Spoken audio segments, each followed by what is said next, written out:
Good afternoon and welcome to the Healthy Indoors Live Show. I'm your host, Bob Krell. I'm founder and publisher of Healthy Indoors Magazine. Thanks for joining us today. We're happy you're along for the ride. Today's show is a really great one. We have someone who comes from the past in the IQ industry. I shouldn't say from the past. This is a terrible introduction, Henry, but someone who really has a long history in indoor air quality. So, without further ado, I'm going to pull you in here. So, Henry Slack. A retired engineer from the US EPA. He was back in the day. He was the IAQ program manager for Region 4 in US EPA. Spoke at so many conferences, I can't even name how many times I've seen you on stage, my friend. And always just charming and full of great knowledge. And you're so personable Oh, too. you're very kind. Thank you. So it's so great to have you on board. So we're gonna get into a conversation with Henry here today in today's show, and it'll be wide ranging actually because you have a wide breadth of knowledge and experience in the industry. But first, we have a word from our sponsor, ERLab. Indoor air quality is now on the minds of everybody. How can we improve the air quality in general? So ERLab is a company that provides protection through filtration for your breathing zone, in the laboratory and outside the laboratory. And why we're here in the commercial space today is to provide protection for the air that we breathe. It's very important in commercial spaces, obviously, because there's a lot of people that come in and out of restaurants, schools, long-term care facilities, whatever it may be, offices. So we want to provide the healthiest air possible so we can get back to some sort of normalcy.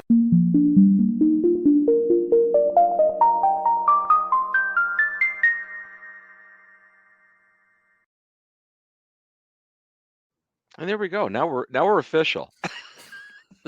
All So right. you're coming to us. You live in Oklahoma, is that correct? No, I'm in Atlanta area Why did I think that? I don't. because Richard Shaughnessy worked with EPA for so long. That'll So be a good excuse. We'll go with that. yeah, Yes, and we'll he take is. it. So great. So again, I'm so happy that you're able to join us today. You've got just a storied past. I mean, in the indoor air quality sector, on the public side with EPA. I mean, you were there for literally decades involved with Yep.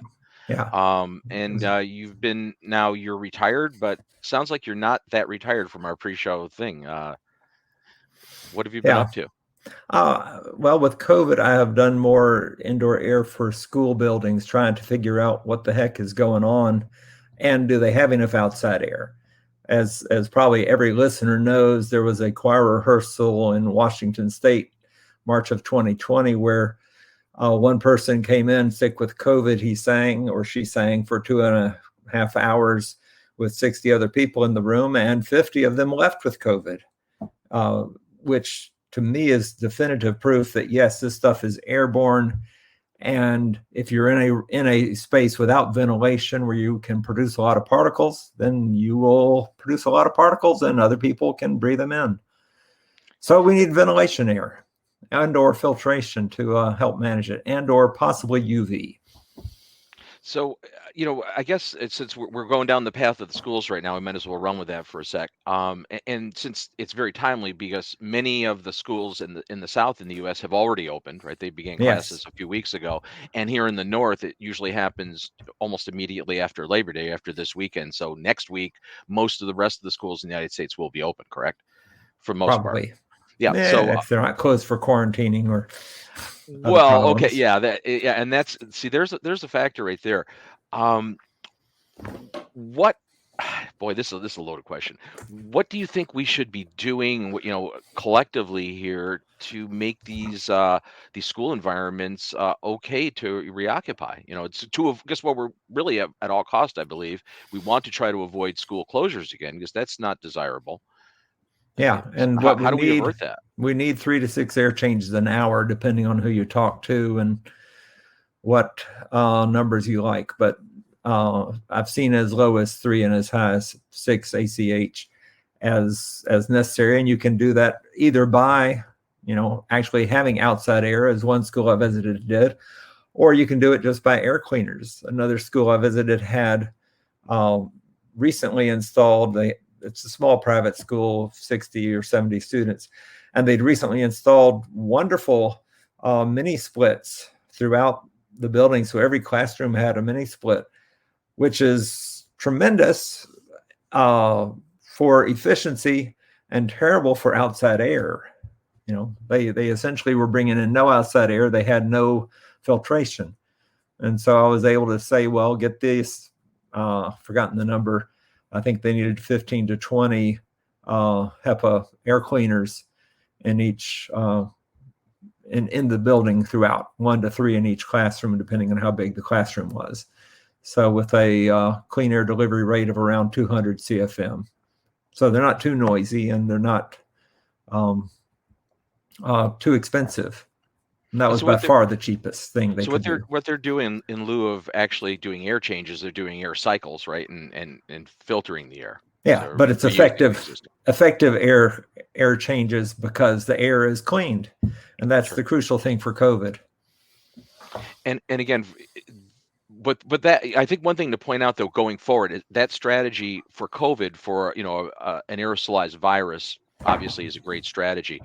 But it's probably that strategy is not going to work for trying to dilute chemicals in a space unless you're adding gas sorbent, right? I mean, no, it's terrible. It's for particulates. Yeah, and I did an article and several talks about the need for ventilation. I still do it as an ASHRAE talk. I'm an ASHRAE distinguished lecturer, so I talked to some ASHRAE chapters, and we need more ventilation air probably than we get. I say need. We would benefit by having more. We'd have less illness inside when there's more ventilation. We'd have higher test scores. We'd have more productive workers, et cetera. And so a lot of people look and say, oh, we have all this outside air coming in. I can cut down on that and save money and install my amazing machine instead. And we don't need amazing machines. We need outside air much, much more. And yeah, that's critically important. And do you think that, and I know I'm jumping ahead here, but do you think that this pandemic will be some sort of an impetus for that to actually happen and maybe mechanical upgrades to happen in our schools? Because, I mean, schools notoriously are underventilated, right? Yeah, I'm optimistic, but cautiously optimistic, because the people who make the decisions in school systems, the schools have gotten a chunk of money from the recent federal bills that have been designed for COVID response, but not every school has said, oh, let's improve ventilation air. I'm optimistic that enough have that it'll mark a big increase, but will it? Maybe not. I mean, a lot of schools, from what we've seen in the news over the past several months, have opted into some technologies that might be questionable. We call them. Yeah. The term I've learned lately is additive air cleaners. So you add something to the air and say, see, this will make it better. You add ozone, you add plasma, you add ions, you add something else. I've even seen duct cleaning advertised for COVID, which is not a good idea. It's pointless is what it is. Yeah, I'm sorry. It's a great idea if you can do it. One story I tell is I visited a business and learned that they'd had someone who came and tested their air quality. And among other things, they tested their air for oxygen and nitrogen. And they found about 20% oxygen and about 80% nitrogen, which was, very appropriate. It was air. That would be air. Yes, exactly. And I've always wanted to meet the salesman who sold them that testing. But it just, one challenge always in the indoor air field is, can we get enough information? But the other challenge is, do we get too much information? How much do we need? Where do we, what don't we need? Because it can be so distracting. In the pre-show, we were discussing some of those technologies, because there's one in particular, and I don't have a problem naming the technologies either, because it's kind of interesting. The DNA-based technology that basically allows you to put markers in the air and track it. Yeah, that's there's some fascinating things that have come out that are very useful. But again, when do you stop? We had a fire actually on the floor below me at EPA one year, and all the advice I could find said, you don't need to test the air once the cleanup is done. And nonetheless, we had an EPA employee, a chief who said, no, we're EPA, we're going to test because that's what EPA does. And it's like, that was unnecessary testing. And so it's finding that balance and or finding the stuff that you've tested that really makes sense to keep and expand. So what answers the question? What is the question? Well, why are people sick usually? And so you look for the obvious stuff, or instead of testing, you just, and I love this, you just say, okay, we need to take care of everything wrong in the building, do all the $5 fixes and the $50 fixes because they're cheap and worth doing anyway. And maybe these will solve the problem, or maybe it won't. And if they won't, then you go to the $500 and $5,000 and $50,000 fixes. But you sort of try to do the basics that can improve things. Make sure the outside air is coming in, make sure the filters are installed properly. I visited a doctor's office once where there were no filters. And the doctor was, needless to say, surprised. But apparently the guy didn't have the right size filter when he visited. He said, I'll just put these in when I get back. And, he hadn't come back for several months. Well, I mean, I think you describe, a process, low-lying fruit, right? You go, I mean, it does make sense. I think that's the cost-effective and the reasonable approach. If you see obvious things that are readily remedied, why not do them, right? I mean, it makes sense. Yeah. And try to, because that's the thing. I think a lot of people, especially on the consumer side, don't really understand that a lot of this is hit and miss when we're, doing an IAQ investigation. We may have some obvious players, but there may be some factors in that are not that obvious, right? And you have to eliminate. It's almost peeling that onion, right, to get to the result.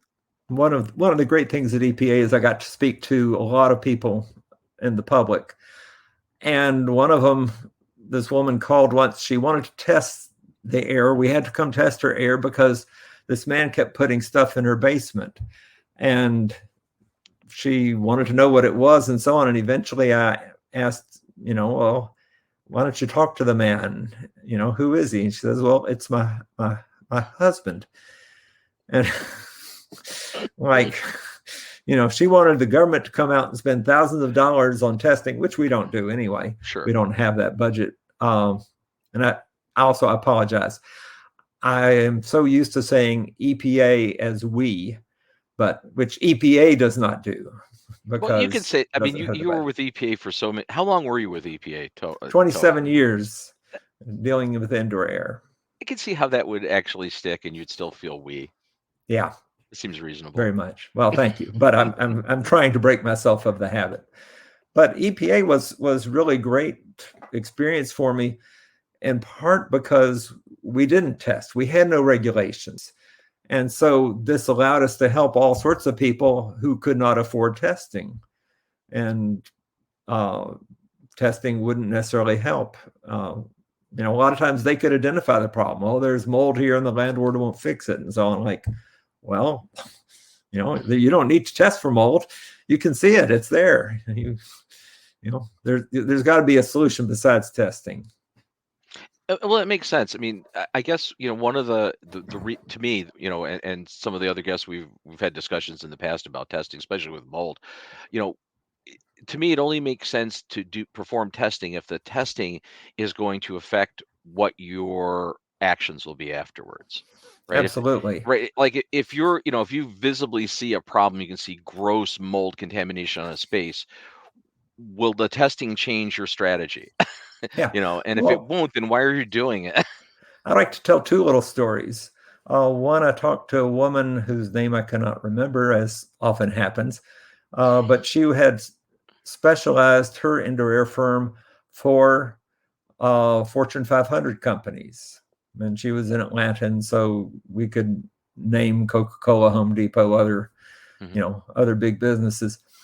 But she said she would never send in a industrial hygienist to test until maybe the third visit, because the experience was, if you test, that data becomes part of, the process of discovery for somebody suing you later. And it was just too easy to misuse in a court case. Oh, you found a cladosporium in the classroom or in the office. Like, yeah, it's leaf mold, but it sounds worse than that to a judge and jury. And so it was a great experience. The other story actually was in it's a downtown federal office building, and yet some interesting things happened indoor air wise, including one year. It was December 31st. The new cleaning contractor apparently managed to leave a hose unplugged. It wasn't completely turned off.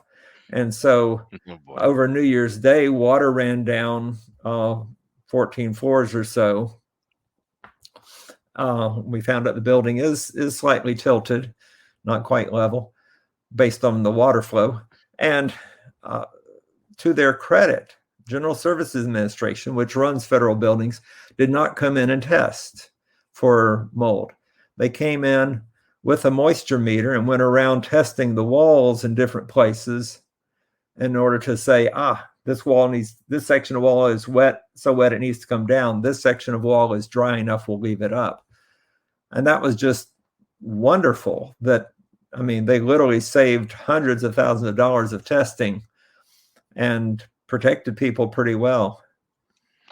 Yeah, that's really what it comes down to is testing. If you solely as a consultant or even as a client that's asking for it, if you solely rely on testing to make your decisions, you're already making a mistake, right? You really should be doing the visual, the interviews with the occupants to understand what's going on, right? Or what's happening in the space, the historic data, all that information. And I think there's also this conflation a little bit between testing, sampling, I should say, the term sampling, taking a bunch of samples, versus testing can also really be looking at real-time parameters, right? Temperature, relative humidity, right, airborne particles, like that.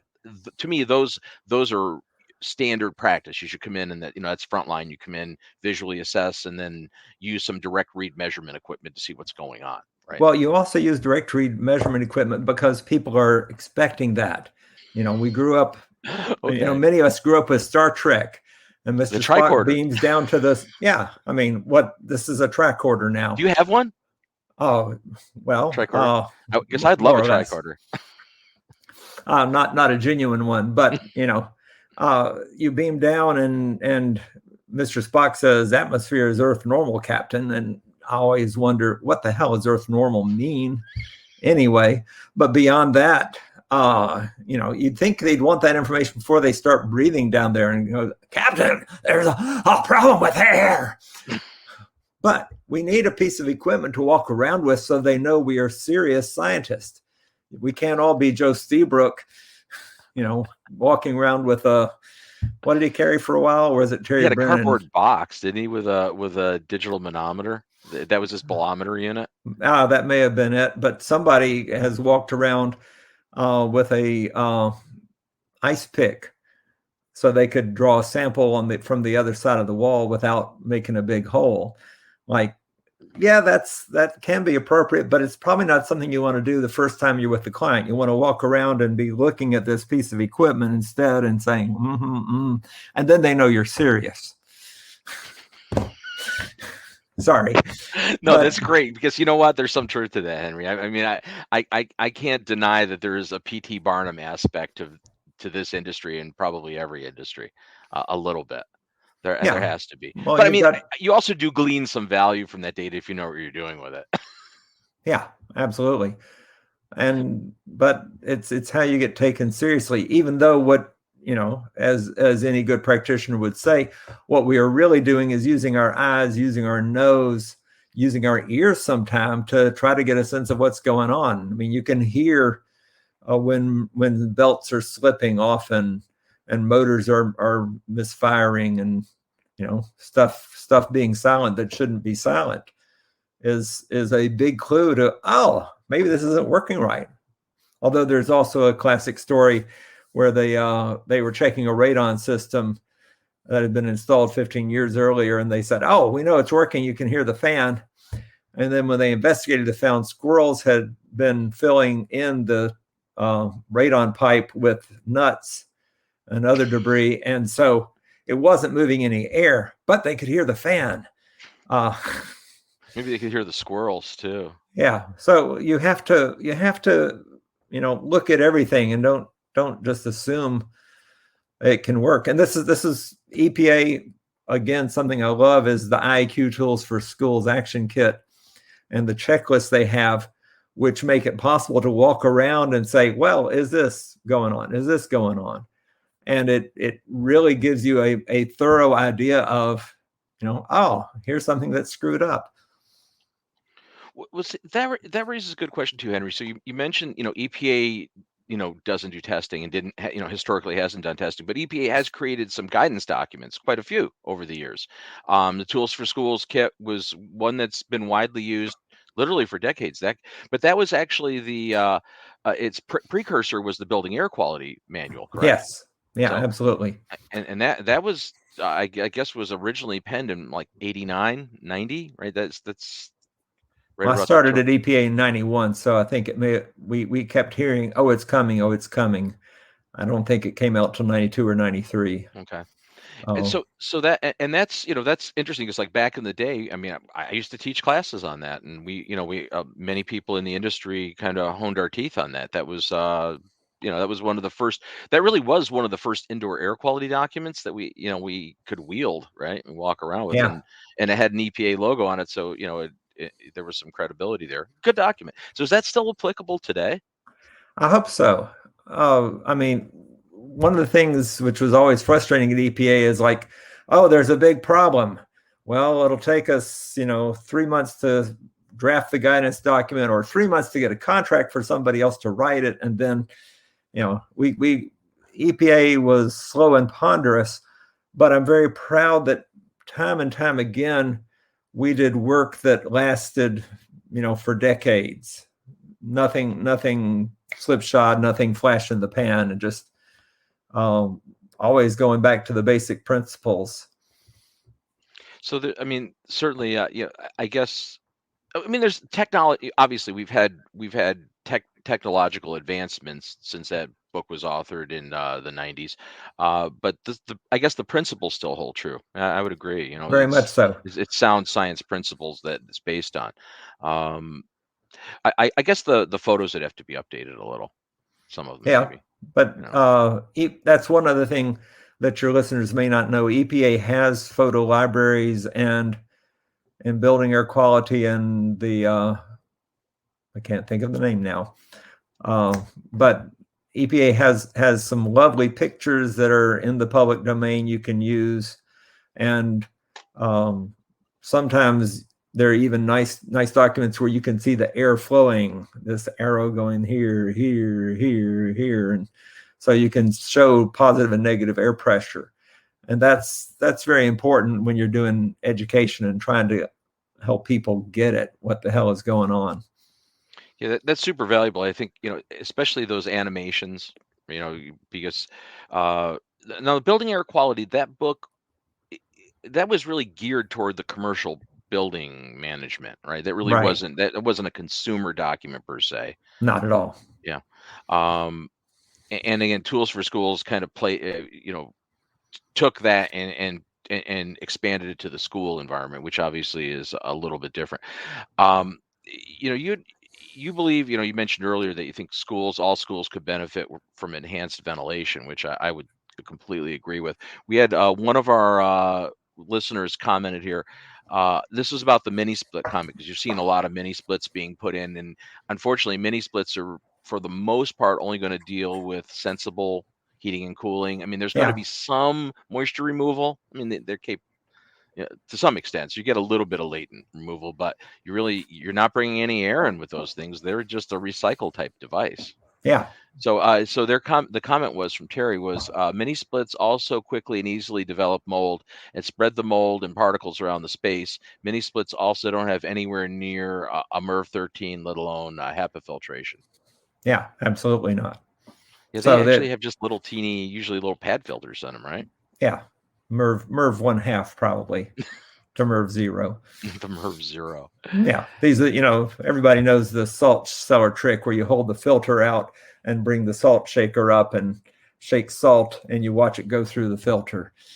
Yeah, that works. I mean, we used to do talcum powder with it because the salt falls through even more readily, but the talcum powders, like finer things, and it just Yeah. yeah. I mean, it's like you understand if I can shake some stuff over the top and it falls out of the bottom, it's not really filtering very much. Yeah, absolutely. It's a Boulder filter. It stops cat hair and leaves. Well, moths. Yeah, moths. I guess. Yeah, that's so. But that wasn't that almost the original. When you think back, right? Precursor to us maybe being directly concerned with indoor air quality.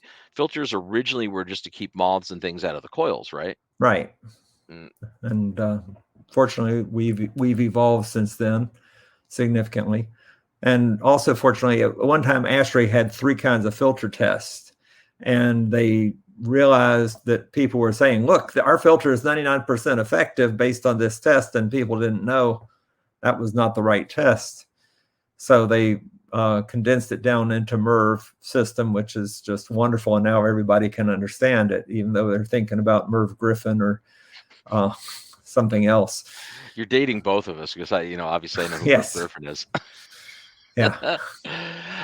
Well, again, for general consumers, you really have to distill it. I mean, you just do because you're not going to expect the average citizen to really understand a lot of it. You have to make it pretty simple, straightforward, right? Yeah. Well, and build their trust and help them also, because every week it seemed like somebody would call who was really under stress and they couldn't do anything. They didn't have money to try to fix it. The landlord wouldn't fix it. They couldn't push. They call EPA because they're really looking for help. And so I also developed what I called WEST for stress. So if you are stressed, consider writing stuff down, journaling or something. Exercise, always good as a stress reduction technique. Sometimes you can sit and meditate, or centering prayer be the name, or talk it out to people, WEST. So this, I like to hope helped people, but I learned, occasionally, and probably many people listening have had this experience. We've heard from people who may not be in the best mental condition. And I'm not going to, at EPA, I couldn't call them crazy. Well, it's politically incorrect, but I mean, but as a consultant, I'm not going to lie. I've felt that way at times. Yeah, exactly. And so this was a way of suggesting, well, maybe you want to talk it out to somebody, and if you don't have a friend, well, maybe a therapist, because stuff does happen and they feel bad. And sometimes that's the best thing, or they're stuck for other reasons. I talked to one woman about 20 minutes about her horrible living conditions on this farm, with various insects and molds and so on. But she couldn't leave because she kept her horse there for free. If you've ever boarded a horse, it's very expensive. Yeah, my wife owns 2. We have 2 donkeys, and so I'll never retire as a result of the equine side of my world. Yeah, exactly. Unless maybe you can find a place to live that's truly horrible, but they board the horse for free. What I did find, Henry, just as an aside, is I found a way to make a small fortune in the equine industry. Easy way. Start with a really big fortune. Yes. Yeah, that's the boat owner's method, or the lawyer who he told his client, you got $1 million, you'll never go to jail with that kind of money. And indeed, when he went to jail, he was broke. Yep. But there's a point, the stress factor for all of these things. I mean, over the years, I've been a consultant for 36 years now, and I've seen so many individuals, where it's like it's really dramatically affected their lives adversely. I mean, mold problems or different types of problems where people's health had deteriorated, and certainly it affects their mental health. And some of it, I think, is actually a clinical manifestation. Some of it is just a stress-related manifestation. But regardless, they're experiencing it. Those Yeah. people are miserable. Yeah. And so you have to start with empathy. And had a calendar once that had the quote, they will not care how much you know until they know how much you care. And so certainly leading with your heart and such, and that also allows them to trust you, and optimistically you'll have a good solution. Keep your fingers crossed. And those are, I mean, that's actually great. And I've tried to live my career that way. My fear is that a lot of, at least a sector, I shouldn't say a lot, I'm not going to qualify it, but a sector of the industry does not go by that mantra. A sector of the industry is totally profit driven. I think some are misinformed. So I don't think everybody's criminal. I think some people are just, they have bad data, and maybe they have good intentions, and they offer solutions that don't necessarily aren't the right solutions because they just don't know any better. And then there is, I think, a smaller sector of the true snake oil sector that knows better and really just sells stuff that they know can make money but doesn't really do anything.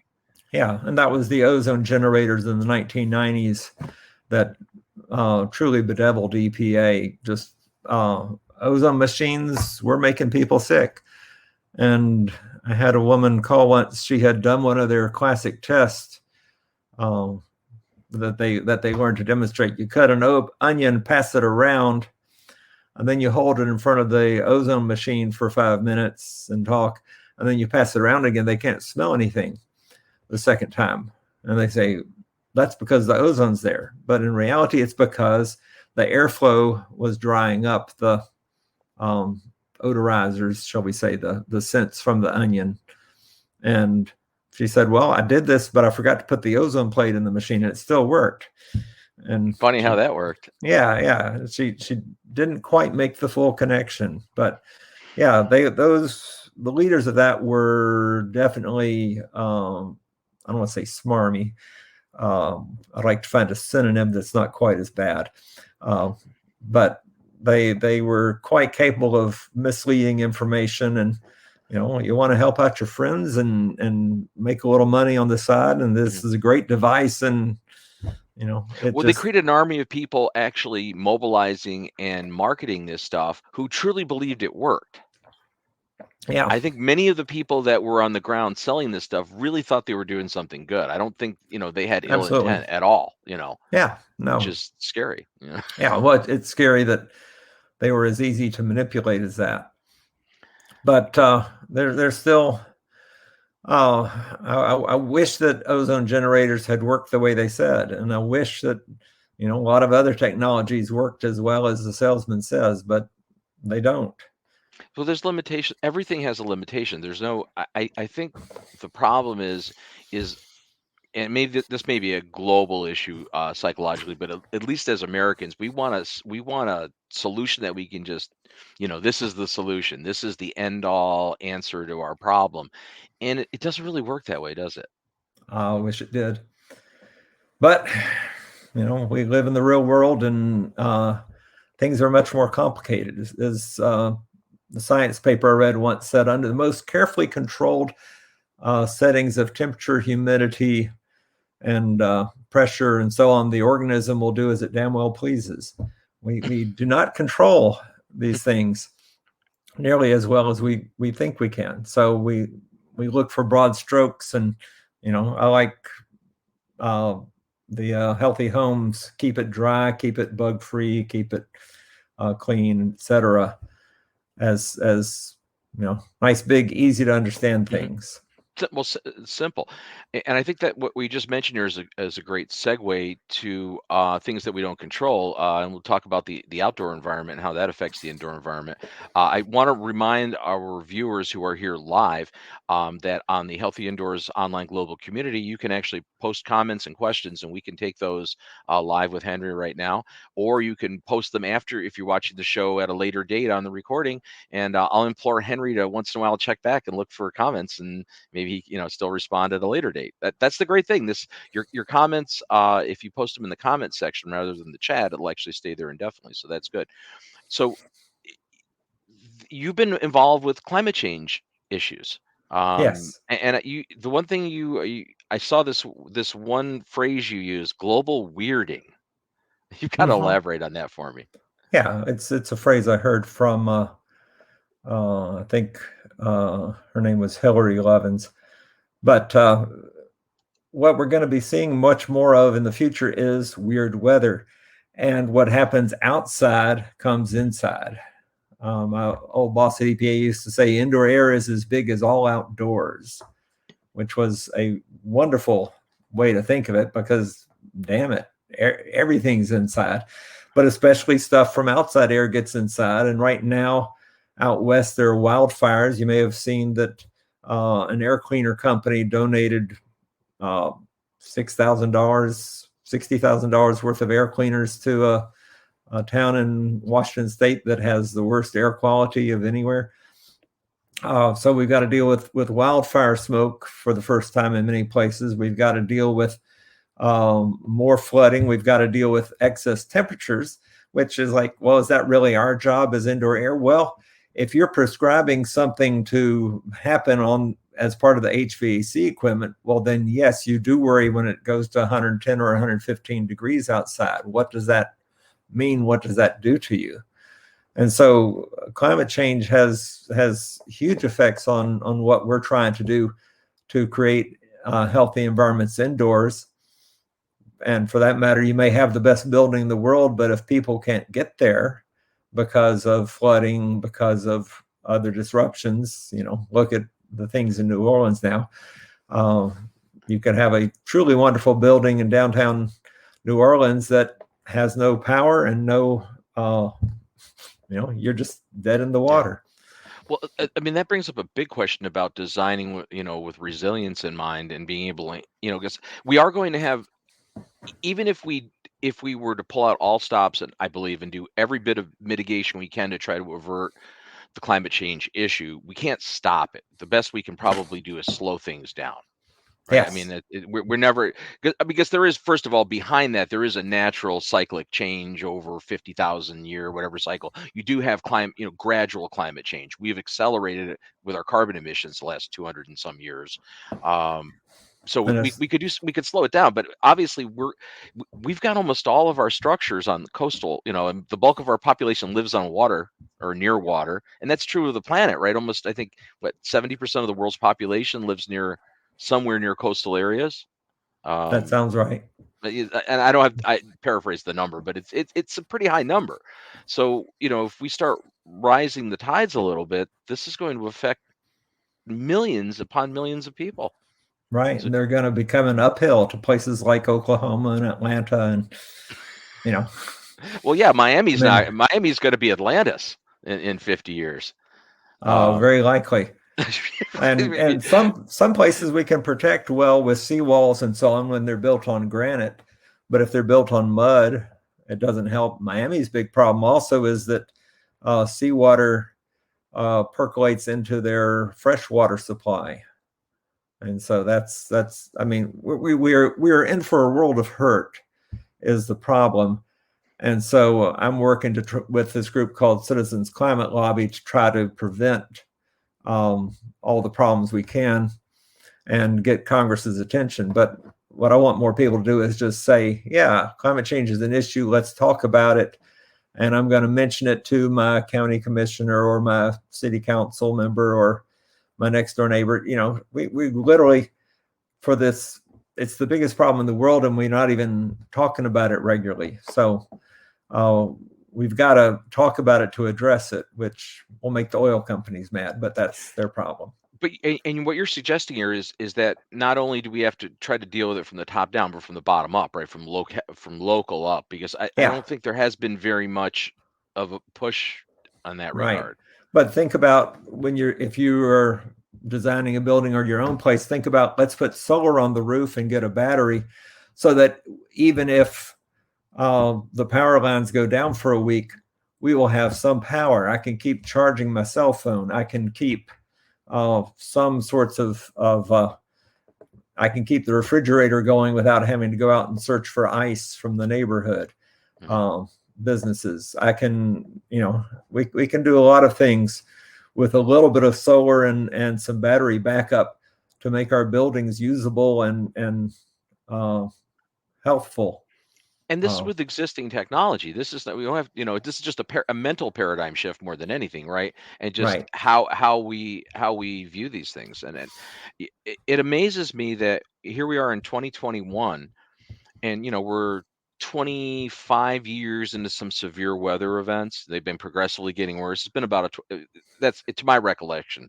The really bad hurricanes for the most part started in the mid to late 90s. They started, right? I mean, there were Yeah, ones that before sounds that, right. but it seems like they've gotten progressively worse. Yeah. Ida is a classic example. 3 days before it's a Category 4 hurricane, it's just a tropical storm. Yep. And so it accelerated and went from really something that wasn't any concern to something within 24 hours that was major concern. And that's climate driven, right? That's because of Yeah. temperature and the thermal.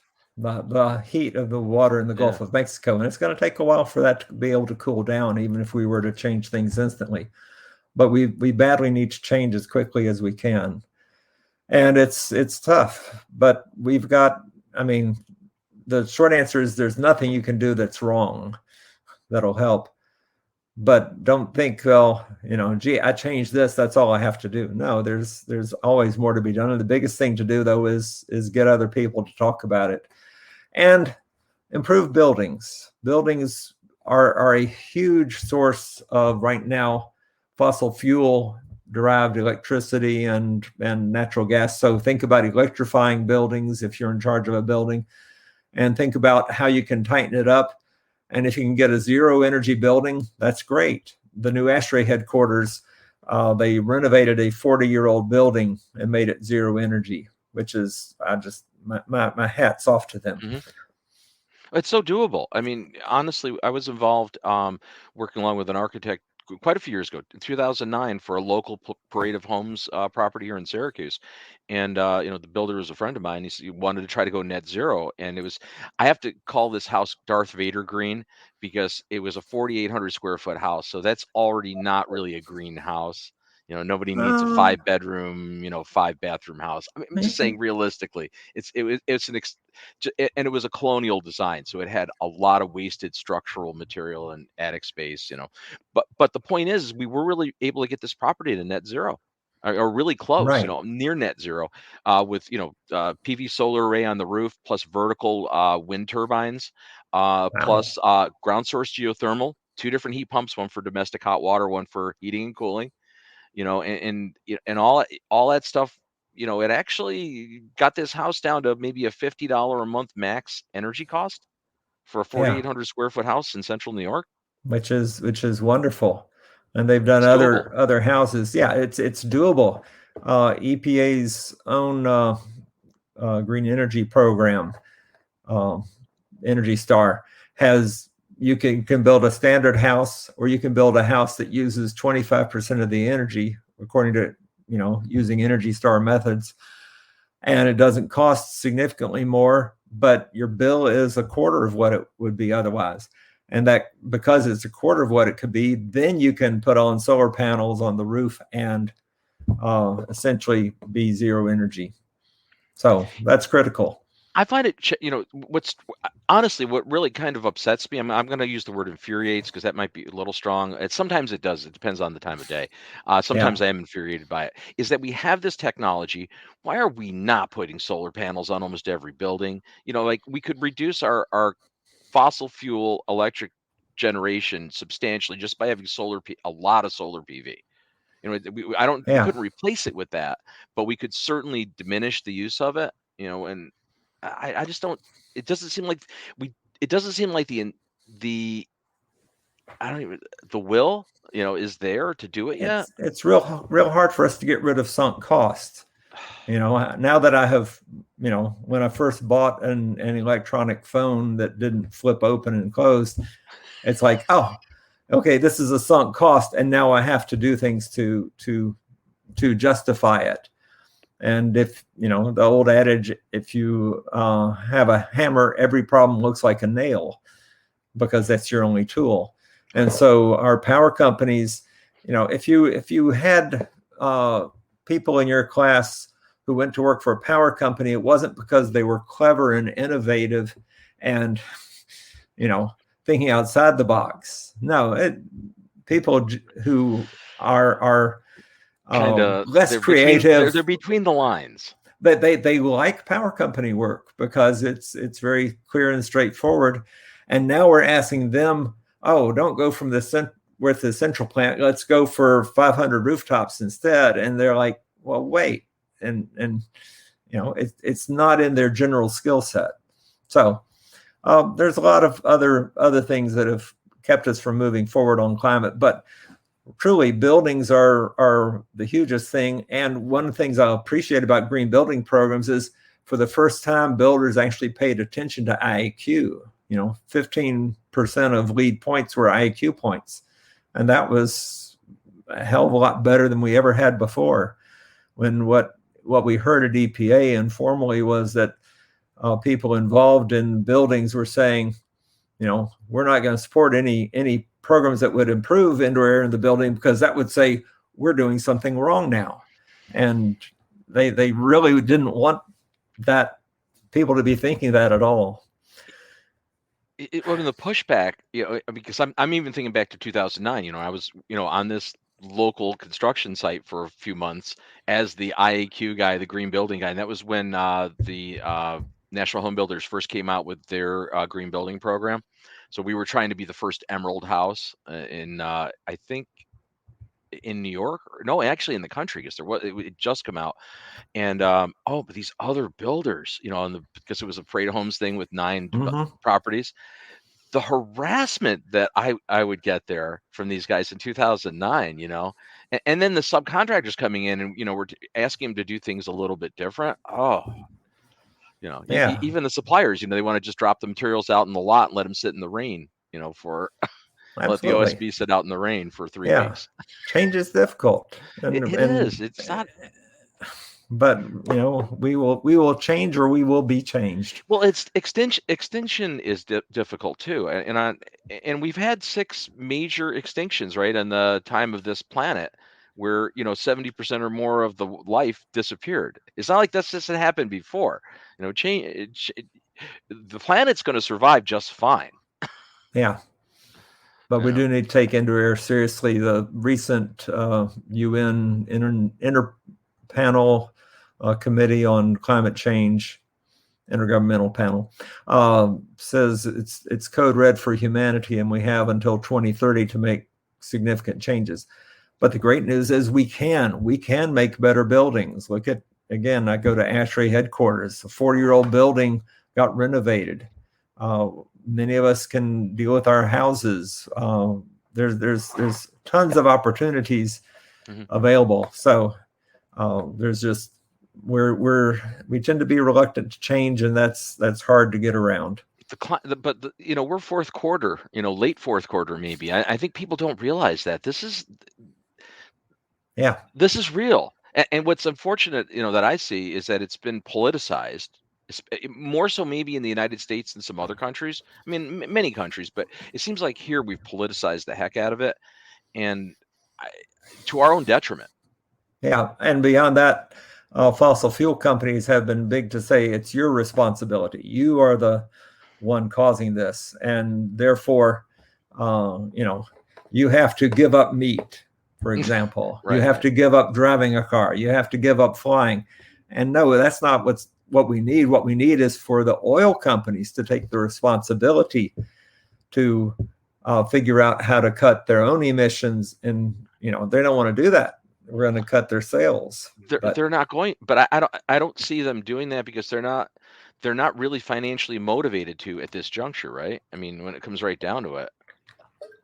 Yeah, and in a way, it resembles tobacco companies. For those of you who don't know, right? That's what I was going to say. There's there's an absolute parallel to the mid-90s right here. Right. Yeah. In 1993, the tobacco companies were very, very effective at Congress. The tobacco was not covered under pesticide laws. It was not covered under toxic materials laws. It was not. It got left out of a lot of laws. But they passed an Indoor Air Act in '88 or so that said, EPA can conduct research and disseminate information. So massive 5 words: conduct research, disseminate information. And EPA, I wasn't working there then, but to their credit, they went and said, well, let's investigate secondhand tobacco smoke. And it was in the spring of 93, they released a big report that said secondhand smoke is a Class A carcinogen. And lo and behold, that means it could give lung cancer to people, which meant that if, I'm Joe executive in a corner office and my secretary's sitting outside and she's breathing in my smoke and she gets cancer, she can sue me and win. Right. And suddenly all these buildings went smoke free. And that was just such a tremendous change that happened almost instantly. Mm-hmm. I used to work next to Ralph, who smoked probably a pack and a half a day, in the cubicle next to me. It was not great. Non-smoking, right? I wasn't smoking at the time. I'm just saying, I always love that with the restaurants. You had smoking area, non-smoking area. Yeah, there's the coach at Kentucky said, well, that's like saying, well, here's the non-pissing area of the pool. Right. He didn't appreciate it. But, we were able to get rid of smoking relatively quickly indoors, and suddenly everybody's air is a lot better for it. So I'm optimistic that we can make that shift. It's like we can't possibly change until suddenly, yes, we are changing. We do change. I mean, the difference here, though, is that with climate change, and this is, I think, the profound difference, is that there is a tipping point, right? There's a certain point where if certain things come into play and like the Gulf Stream starts changing and things start changing, we're in trouble, because we're going to be past a point where anything we do with carbon emissions is going to stop it. If we're basically rolling the big snowball down the hill at some point. Yeah, very much, and we're close. Methane. We're closer than we should be, really, right now. Yeah, methane in the Arctic and where it's frozen now, but can it's come sequestered. out. It's sequestered, but when you melt the ice. Yeah, exactly. So, like I say, we're in for a world of hurt. And the good news is, right now, the Senate is considering this big bill called the reconciliation package. Mm-hmm. It's going to be passed only by Democratic votes, but it has some climate stuff in there from what I've heard. We won't see a full package until mid-September. So, but really it helps to let people know, and especially let elected officials know, you're worried about climate, because it's going to make things rougher for our kids. Already I was just reading, there's now a beer shortage in Britain, which that's intolerable. Yeah, well, you'd think so. I can't grow chocolate on my own land. I'm going to have to depend on imports. And if they can't grow chocolate there, or what if they can't grow coffee anymore? These are real things. Yeah, and real concerns. And we've got to be able to do what we can to address them sooner than later. And like I say, they do affect indoor air because, sure. And one of the things, should you be advising anybody on buildings, they should prepare for droughts, be able to collect rainwater for reuse. They should be prepared for flooding. So make sure that things can run off, and oversize things, quite frankly. That's 17 inches of rain in one day in Middle Tennessee. That's going to be more common. It's going to be like a terrorist effect. Right. So don't buy seafront property, beachfront property in Miami. Sorry to say, but unless you only have a real short window. Like, I guess if you're like toward the end of your cycle, it's probably all right. But you've got a window of opportunity to still enjoy your beachfront before you're underwater. Yeah, I've got a piece of equipment recently. The guy says, now this comes with a lifetime warranty. I said, well, that doesn't mean as much to me as it used to. Oh my God, I say that now too. This, and I'm 62, so I actually look at things like, I'm thinking like I may have to buy a new refrigerator. I'm like, well, I'll only probably buy one more. It's like, and it's when you start to hit that realization, it's like, yeah, it's weird. But we want people to be able to enjoy things behind us and to not be suffering.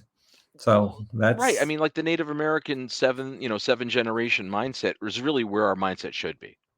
yeah, We shouldn't just be looking at the next quarter's profits. And unfortunately that still seems to drive a lot of policy and a lot of decisions, right. so but we haven't changed anything here today, Henry, but at least we talked about some of it. Yeah, I appreciate it. It's crucial, and I'll mention again my organization, Citizens Climate Lobby, does wonderful work. In my opinion, I'm a little biased, certainly, but they have 450 chapters around the country, and probably one near you. What's the website for that? The easiest one is cclusa.org. I'm going to actually put that up. Hey, well, thank you, Bob. Attempt to. Let's see if I can actually yep, got it. Here we go. Add banner and coming up. Yeah, That's right. Thank you. Right? Yeah, very good. That's just using those magic fingers. So this has been fantastic. I wish we had 2 hours, to be honest, Henry. I could chat with you almost never ending. This, you know, closing thought. Final. Is there a point that I didn't get you an opportunity to throw out there, or at least your closing thought? We've got a couple minutes left here. Oh, one of the problems we had at EPA, quite frankly, is that government does great things for us. And people say, well, its only job is to have military. Well, no, it's got so many other jobs. But throughout the in the early 2000s, under the George W. Bush administration, we were our budget was okay. It was expanding slightly. They liked non-regulatory programs like indoor air. And then under the Trump administration, no, let's keep cutting. And actually, the Obama administration did a lot of that too. And we need, as you may have noticed, there's been a pandemic going on. We badly need to fund effective public health. We badly need to fund environmental protection. We badly need to fund, a lot more things than we've been paying for. And so, again, encourage local officials and say, yeah, we need funding for a lot more things than just, roads and bridges and policemen. We need a paradigm shift a little bit. Well, you can say that. Yeah. But yeah, I mean, and quite frankly, we need more people to pay attention to indoor air ahead of time instead of reacting and thinking, oh God, I didn't know it would do that. Yeah. Right. It's being proactive. What a concept. I think humans by nature we're not a proactive species, though, really, are we? No, we're not. I was thinking this morning how anything we create is going to end up at some point by the roadside. Yeah. No matter what sort of fantastic material it is, we're gonna throw it out. We're gonna dump it, and so we really need those things. Everything we do to be as sustainable as possible, as recyclable as, we need to stop using poisonous stuff. Yeah, well, it's back to that whole Planet B mindset, right? We don't have another place to go. We're effectively a spaceship flying around out in the galaxy, and we have a finite amount of supplies, and that's all we've got. We got these resources. It'd be just like being on a Mars mission and being low on your resources. Doesn't have a great ending if you don't use your resources wisely. Yeah, well, and there's a lot more we can do, but again, encouraging people to be thoughtful and intelligent. Sorry, that may be beyond some people's capability. Thoughtful. Which I don't know which one's the harder lift. Probably the intelligent one, but George Carlin said it best when he said, think of how stupid the average person is, and then realize that half of them are stupider than that.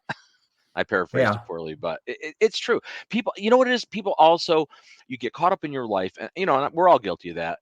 And you worry about your problems, your financial problems, your family problems, your whatever, your life, and the big picture is just like, it's not for me to worry about, but it actually needs to be, right? We need to take it on an individual level and start trying to affect some change from the bottom up. Yeah, nicely put, Bob. Sometimes I come up with pearls of wisdom. Mm-hmm. Rarely, but thank you. Thank you for noticing. Well, listen, that's all the time we have today, unfortunately. But I really want you to come back in the not too distant future because I would love to continue this conversation, Henry. Hey, Always great. I've been missing seeing you at in-person conferences for the past almost 2 years now. I think the last time I saw you was 2 or 3 years ago. It was a while ago, maybe yeah, 4 years. it was at So IQA in Atlanta. yeah, so that was So Yeah, it's 3 years, four yeah. years. Well, come back to Long time, Atlanta. long time. So, anyway, thanks so very much for joining us. We Yeah, greatly appreciate what you're thank you doing, so and much. all your efforts, from your career and what you continue to do. Just keep doing what you're doing. It's fabulous. Yeah, Uh, thank you. Vers Weissel. Thanks. So we'll be back again next week for the Healthy Indoor Show. I want to do a quick plug reminder for our online global community because that's actually something that some of you may not be watching us on right now. Because while that's our primary streaming location, going forward now. We're also streaming all of our shows to Facebook and YouTube and all kinds of places, LinkedIn. So you might be watching us somewhere else. But the Healthy Indoors online global community, you can learn more about that at this is actually where the community is located, global.healthyindoors.com. If you're not a member, you can become a member for free. So that's kind of cool. And you really should take advantage of that because what it is more than just a repository of content. I mean, it's that, but it's a dedicated online platform that's indoor environmental centric. It's a place where you can meet other people from around the world that are interested in indoor environmental issues and network and share information, learn. I mean, it's just a lot of great stuff going on there. I'll give you the quick video plug. This will be helpful.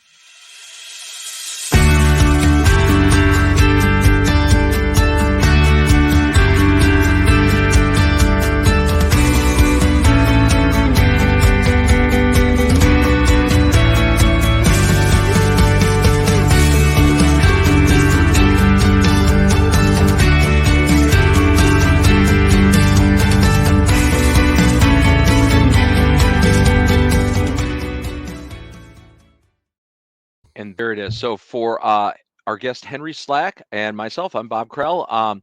Thank you so very much for joining us this week. We'll be back again next Thursday, 1 to 2 p.m. Eastern Time for the Healthy Indoors Live Show. Take care.